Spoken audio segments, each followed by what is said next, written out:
The devils are chained, then how come sins are still being committed around us? What is this issue about devils being chained? There are a number of hadiths, all authentic, where the Prophet says that when Ramadan is due, the gates of hell are closed, the gates of paradise are opened, and the devils are chained. And there are a number of narrations. One, the devils are chained, the masters of devils or jinn are chained.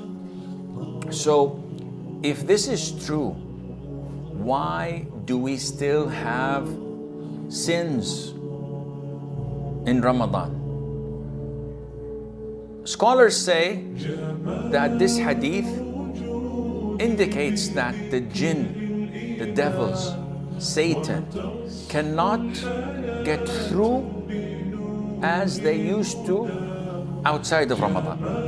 And this is obvious. The amount of sins during the month of Ramadan is far less than before or after Ramadan. And anyone can observe this. You can see it.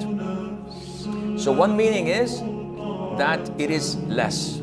The other meaning or the other interpretation would be that the hadith is clearly stating the masters of jinn. So their leaders, their tribe leaders of jinn are chained.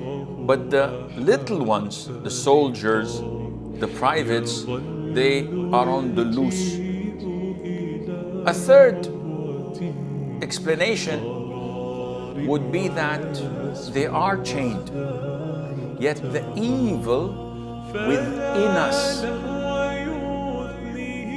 is the one that drives us to make sins. And the sins we make are either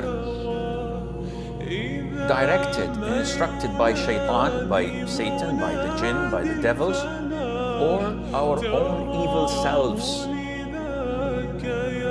And we have our own evil, which is not chained in Ramadan or elsewhere. Nevertheless, we believe in the hadith. And we believe that the jinns are chained, they're restrained from doing what they used to do before Ramadan.